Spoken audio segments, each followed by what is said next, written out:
ce côté un peu sucré, salé.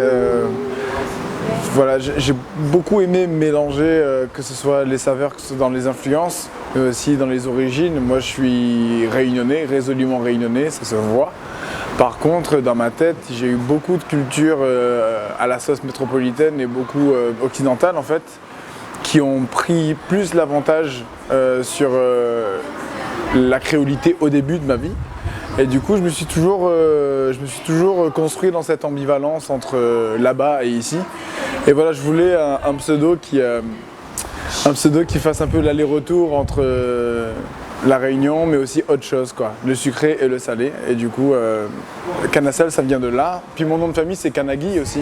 Donc il y avait un petit hommage à ma famille. Et puis on a toujours grandi au milieu des Caro-Cannes. Donc voilà, il y avait plein de trucs qui se croisaient dans le nom Canacelle. Mais la première fois que je l'ai utilisé sur scène, c'était à Albi, en métropole, dans le Tarn. Et c'est là que j'ai fait mon premier concert en fait. Et qu'il a fallu mettre un nom sur l'affiche. Et j'avais ce pseudo-là qui traînait par là. Et du coup, j'ai mis Canacelle. Traduire des chansons en créole et en faire des créoles covers, c'est... Je crois que tout le monde y gagne dans la mesure où... Moi, c'était un petit peu mon passeport aussi. C'était... Quand je les faisais en métropole, c'était une manière de dire je suis un des vôtres, mais je suis aussi réunionnais. Donc je vais chanter ces chansons que vous connaissez très bien, mais avec des mots de chez moi. Et quand je les chante ici, c'est aussi une manière de dire je suis un des vôtres, mais ma culture musicale, au début, elle n'était pas ici, elle était ailleurs. Du coup, voilà, c'est avec ce biais-là que j'ai réussi à me présenter musicalement. Et puis même, c'est pas que les chansons que je traduis, il y a aussi une part de moi en fait qui se joue là-dedans. C'est une manière de me présenter en fait, je pense. C'était une manière de m'inscrire dans le paysage musical réunionnais avec ce que je savais faire, c'est-à-dire chanter des chansons d'autres gars, des gars anglophones qui font du rock, de la soul, de la pop.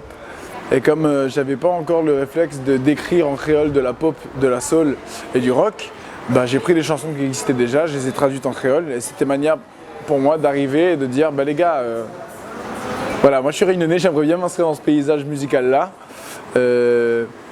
Mais je vais faire ça pour me présenter, comme ça, dans un second temps, quand j'écrirai mes chansons, bah, les gens auront pas de surprise d'entendre du rock en créole, quoi. Moi je suis bénédictin, j'ai toujours eu à cœur de mettre ma ville natale de Saint-Benoît dans mes chansons, dans mes textes et dans mes actes aussi en priorité. Et du coup, quand le BC a été contacté pour faire partie du Sakifo Randonneron, ils m'ont appelé en fait. Donc on va faire ça en toute humilité, ça veut dire que ce sera pas du tout de la grosse scénographie, on va faire ça à l'échelle locale. Il y aura Sola qui sera sur scène, moi je serai dans les jardins du BC et j'irai un petit peu chercher le public à droite à gauche. C'est un exercice qu'on avait déjà fait avec le BC et qui se prête bien en fait à cette reprise peu à peu de la vie culturelle et de la vie de spectacle. Parce qu'en fait le Covid nous a forcé de nous adapter, de faire des choix parfois un petit peu difficiles en termes de direction artistique. Mais si on a envie que la culture vive encore, il n'y a pas 10 000 solutions, il faut vraiment s'y adapter, quoi. Donc voilà, ça sera vendredi 13 au Bicyc, le Sakifo Randonneron.